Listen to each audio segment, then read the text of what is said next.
Ndabaramukize mu izina rya Yesu Kristo, umwami wacu akaba ari umucunguzi wacu.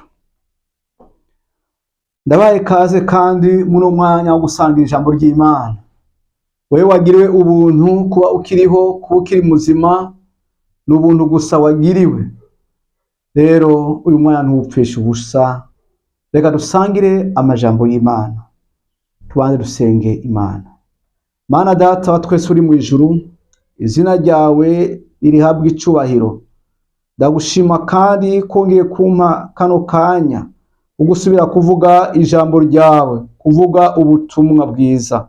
Ndasengeye n'umuntu wese anyumva n'uzokurikira bino biganiro kugira ngo umufashe umutabare amenye kurondera inyungu yariyo ikwiye mu bugingo bwiwe. Nuko urakoze gukora ibisumo byo nasabye mu izina rya Yesu Kristo. Amen. Turabaye ikaze mu ijambo ry'Imana ry'ukuri uno munsi. Reka rudatinze dusome ijambo ry'Imana riri muri Yohana 6 umurongo wa 22 gushitsa ku 27. Umutsima w'ubugingo. Bukeye bwaho rya shengero ryari rihagaze hakurya y'ikiyaga, rimenye ko atabundi bwato bwariho atari bumwe, kandi yuko na Yesu atajanye n'abigishwa biwe mu bwato, ariko abigishwa biwe nibo bari bijanye. Mugabo hari amato ajabuka ava i Tiberiya afata hafi y'ahantu baririye imitsima ihezagiwe n'umwami Yesu. Nuko iryo shengero ribonye ko Yesu atarahari n'abigishwa biwe nabo ari uko, rija muri ano mato naryo rijabuka i Kaperinaumu rirondera Yesu. 25. Bamubonye hakurya y'ikiyaga baramubaza bati, Mwigisha, waje ino ryari? Yesu arabishura ati, Nukuri ndababwire, ntimundonderera kuko mwabonye ibimenyetso, ariko nuko mwariye kuri ya mitsima mugahaga. 27. Ntimukorere ibyo kurya biyoka, ariko mukorere ibyo kurya bihoraho bizana ubugingo budashira, nivyo umwana w'umuntu azobaha, kuko ari we Imana Data yashizeko ikimenyetso. Amen. Rero kaze muri zino nyigisho. Ubutumwa nagufitiye tangwe umutwe w'amajambo ni inyungu nki urondera mu ishengero. Inyungu nki cyangwa ni iyihe nyungu wewe urondera mu ishengero? Ni kibazo coroshe kwishura kandi kikaba kinagoye. Umuntu urashobora kumubaza, mwene data, ni inyungu nki cyangwa ni iyihe nyungu urondera mu ishengero? Rimwe ashobora gutahura neza cyangwa gutahura nabi. Ariko intumbero yanje kuno munsi nuko wewe unyumva uyu munsi ufise intumbero nziza, Imana iguhumugisha. Wewe urondera inyungu nziza mu ishengero, Imana iguhumugisha. Ariko na wewe nyene nimba wewe unyumviriza uyu munsi utoba ufise intumbero nziza, uhindure rero ugira inyungu urondera. Ishengero nkuko turizi, ishengero rigizwe n'abantu b'amoko yose, rigizemwo n'indimi nyinshi. Ishengero rigizwemwo n'abantu batandukanye mu bihugu bitandukanye, bava mu mico bitandukanye. Isi yose rigize abize Yesu Kristo, bagize ishengero ry'Imana.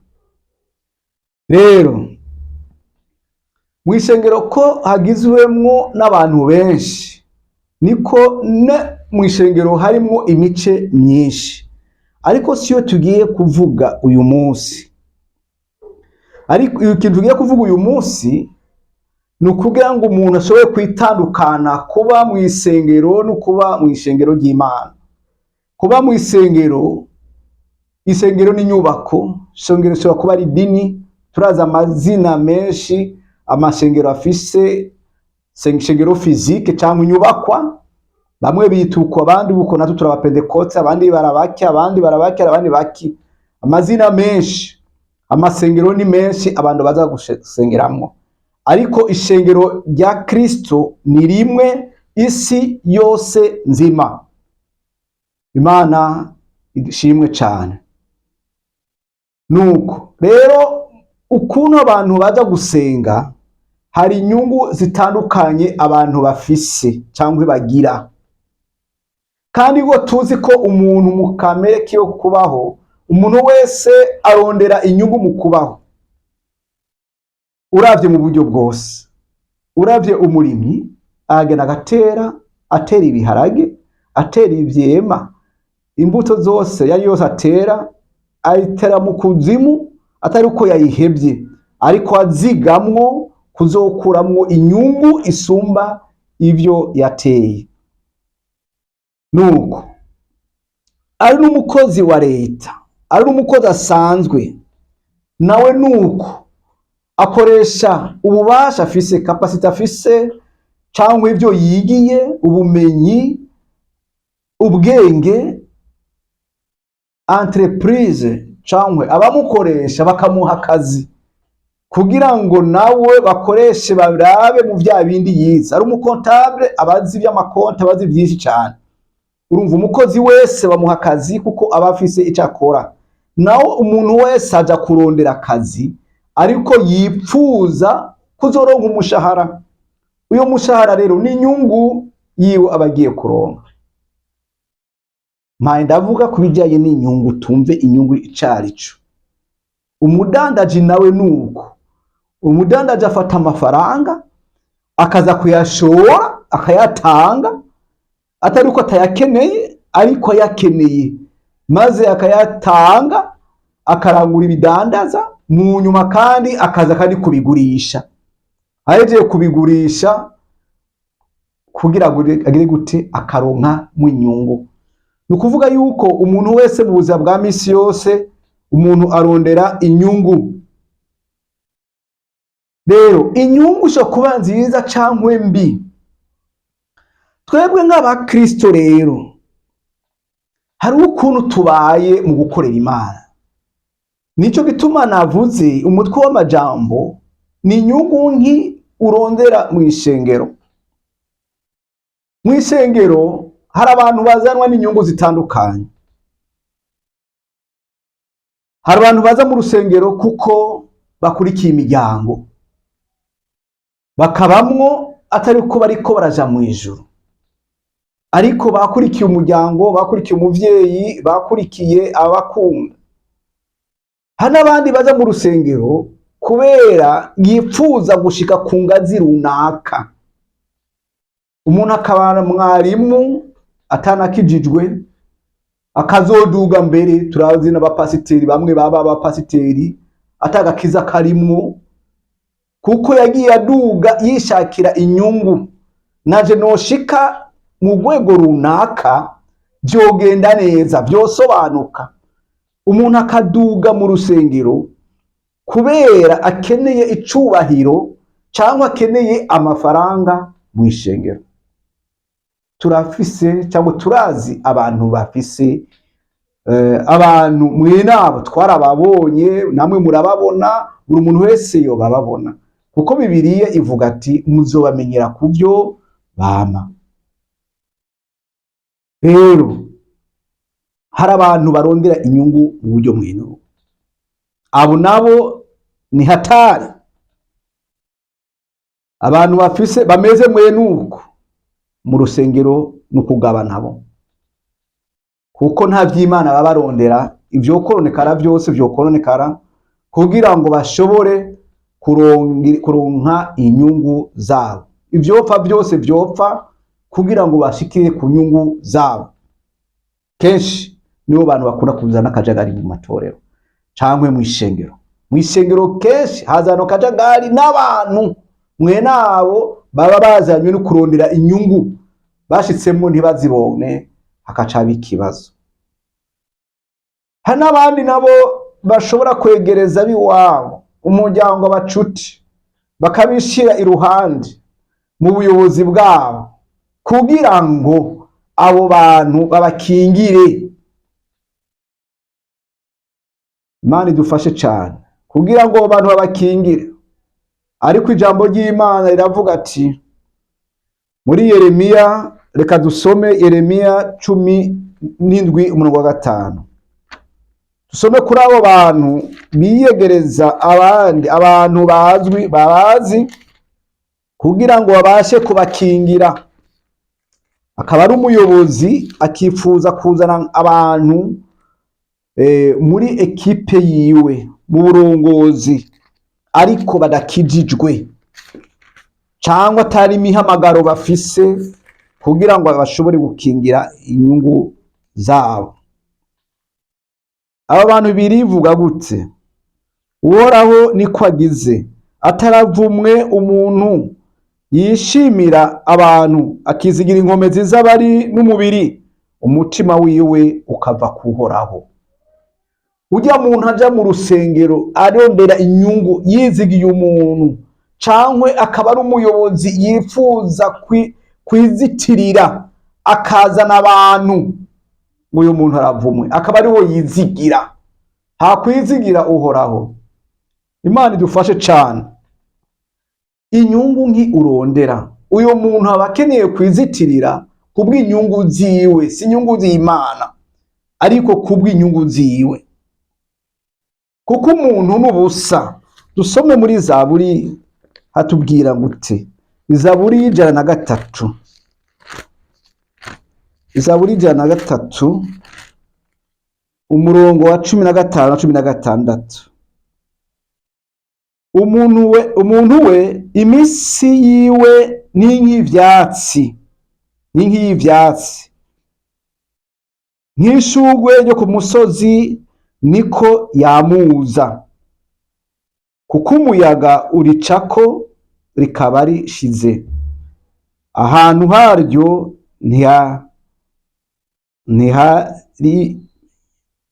ntiharimenye ukundi, ahantu haryo ntiharimenye ukundi. Ariko ndavuga umuntu ngo ameze nk'ishugwe,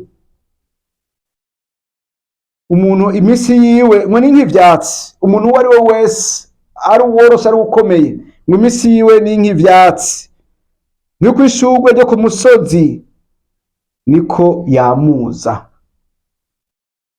kuko umuyaga uricako rikaba rishize. Umuyaga gwe uraricako ukaba rishize, ahantu haryo ntiharimenye ukundi. Imana igufashe ureke kwizigira abantu cankwe umuntu, wizigire Imana. Umuntu n'ubusa, mbega ntibubizi. Nurabe hari ibyo uzi mu buzima bwawe. Hari abantu twari tuzi bakomeye cyane, ubu barihe? Hari abo wari uzi, hari bo narinzi. Hari n'abandi bakomeye uyu munsi, ariko ejo siko bizoba bimeze. Rero twebwe nk'abakunze Imana, twebwe nk'abizeye Imana, twizigira uhoraho. Shira inyungu zawe kuhoraho. None inyungu zawe wozoba ari inyungu zihe? Urashobora kumbaza none ga pasitori, inyungu ni zihe? Ko wavuze byinshi, inyungu ni zihe? Inyungu ukwiye kwirata nukuba waramenye Imana, nukuba warakijijwe, nukuba wizeye Imana, uri mu ishengero wizera Imana, kandi wizere by'ukuri, uyikorere. Nimba ari cyacu bitanga, imperezwa tanga, kora. Nimba ufise umuhamagaro naho, genda uvuga ubutumwa, kora ibikorwa by'Imana, kora byose ubuyobozi buzakubwira. Uri umuyobozi nawe yobora neza, irinde amacakubiri, irinde ibintu byose bishobora gutuma ishengero ryononekara. Kora igikorwa c'Imana umutima umwe, umuntu wese yakijijwe, inyungu dufise nkuru nuko dufise ubugingo budashira.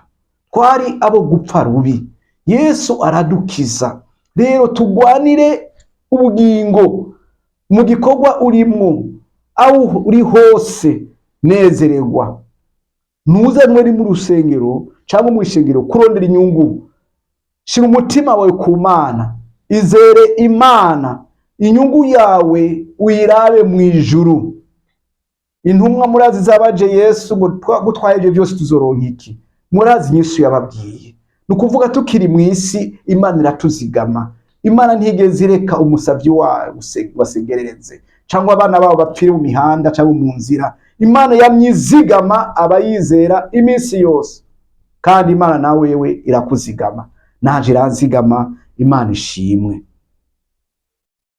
Icyo gituma twebwe nk'abakristo tukwiye kuraba neza mu byo tuko turakorera Imana, tushire inyungu ya mbere gukorera Imana.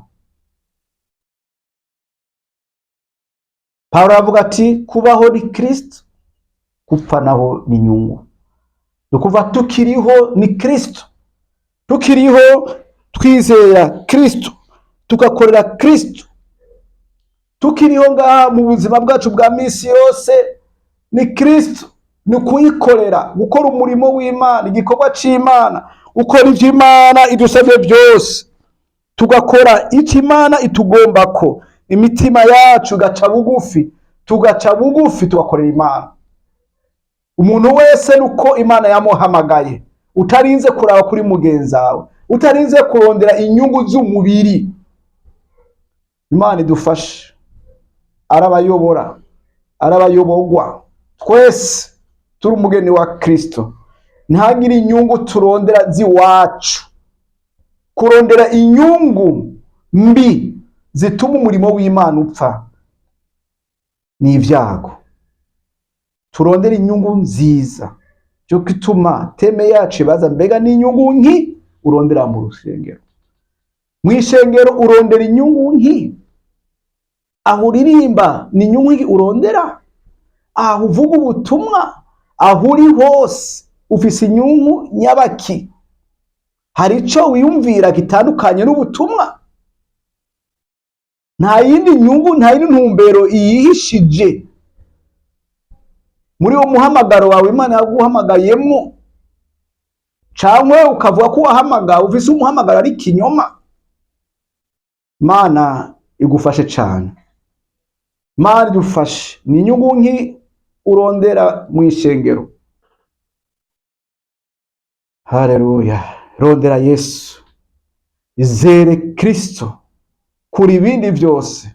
Abantu birigo barazumuruka mu mashengero, akava muri rya akaja mu rindi, wajya bakora ibitangaza, hajya baragira gute, hajya baratanga, hajya byinshi. Mbega ni inyungu nki waje kurondera? Waje kurondera iki? Aha bigishwa ba Yesu nabo yari abigishwa cyangwa abantu bari baje kumviriza ubutumwa. Yesu arabahaza, arabaha imikate, barahaga. Undi munsi baza kumurondera, arababwira ndazi gituma mundondera mwebwe. Suko ari bitangaza cyangwa aragakiza, ariko ni kubera nabahaye imikate murajya mugahaga. Hari ico abantu benshi baza mu rusengero bataje gukizwa.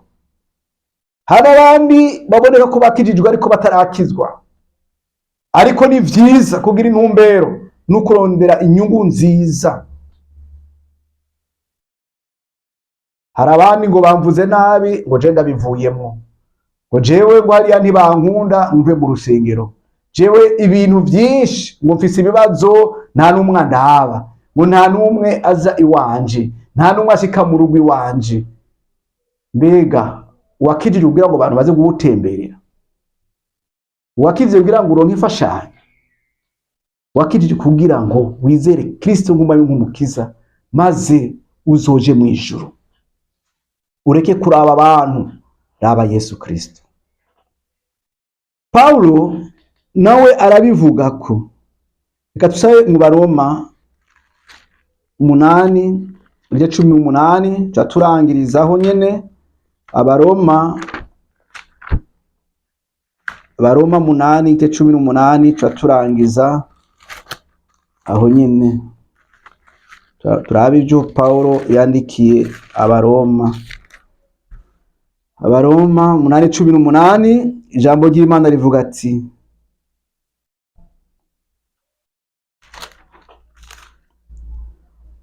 niyumvira yuko imibabaro y'iki gihe idakwiye kugereranywa n'ubwiza tuzohishurirwa. Amen. Hari ubwiza tuzohishurirwa. Iyo niyo nyungu rero tukwiye kuraba. Hari ubwiza buhari bunyegejwe amaso yacu, bunyegejwe kino gihe turimo, tuzohishurirwa. Pawulo nawe aravuga ati imibabaro turimo, sinzi nimba ari ingwara iri mugwaye, sinzi nimba ari amarushwa, nimba ari kugenda menya, nimba atanjye ufise, nimba utagira aho urara, ibibazo ufise sinzi byari byo. Sinzi kudakundwa aho usengera, sinzi kudakundwa mu rusengero, ushobora kuvuga byinshi, ariko rero hari inyishu. Niyumvira yuko imibabaro y'iki gihe, imibabaro yose ya kino gihe idakwiye kugereranywa n'ubwiza tuzohishurirwa. Ya Imana igufashe cyane utahure rino jambo. Hari ubwiza tuzohishurirwa n'umwami. Haleluya. Hari umunsi umwe tuzohishurirwe ubwiza. Hari umunsi umwe tuzokwambikwa ibitsibo. Hari umunsi umwe tuzobakoba n'umwami. Iyo ni nyungu y'ukubaho ubugingo budashira. Iyo ni nyungu umukristo wese araba mu ijuru ategereje. Utaraba abantu, utaraba byuko by'abantu bakuvuga ko, ariko uraba Kristo kuri kose mu buzima bwawe. Urara ubusa, nimba utariye, nimba utaronse urubyaro, nimba, ariko hari igihe byose bizoshira. Hari igihe byose bizoshira. Nimba warize ntiwaronka akazi, nimba ugowe, nimba udakundwa, ihangane. Ihangane. Ihangane. Raba mu ijuru. Raba mu ijuru gusa. Raba Yesu. Muri ibyo ndaravuga ngo iyo urushe, iyo uremerewe, ngo bibwire Yesu. Nta wundi mukunzi wawe, nta wundi wabona hafi yo gutabara. Umuntu ashobora gutabara uyu munsi, ejo ntagutabare. Umuntu ashobora gusezeranya ibintu byinshi, ejo ntagire na kimwe aguha. Ariko Yesu ni umwizigirwa. Mwene data wanyumvise, Imana iguha umugisha. Imana iguha umugisha gose. Gira umugambi, ugira inyungu nziza. Ukorera Imana n'umutima wose. Nimba utarakizwa, kizwa. Akira Yesu nk'umukiza. Uhebe ivyaha, uhebe ivyo Yesu yanka byose. Wegere Yesu. Nimba nawe wari ufise intumbero yindi mu rusengero, ivyo byose urondera nibishira. Ivyo wiyumvira by'ivyubahiro, ivyo wiyumvira by'amafaranga, ivyo wiyumvira byo gukundwa, ivyo ubonesha amaso n'ivy'akanya gato. Imana igufashe uhagarare neza. Uri umukozi nkanje, dukorera Imana mu bwizigirwa. Dusaba Imana, dukorera Imana mu bwizigirwa, kugira ngo tuzobone inyungu nkuru twabikiwe.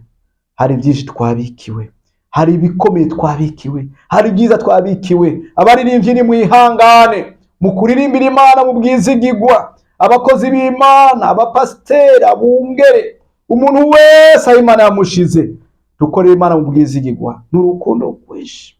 Hari ivyo Imana yatubikiye mu ijuru. Haleluya.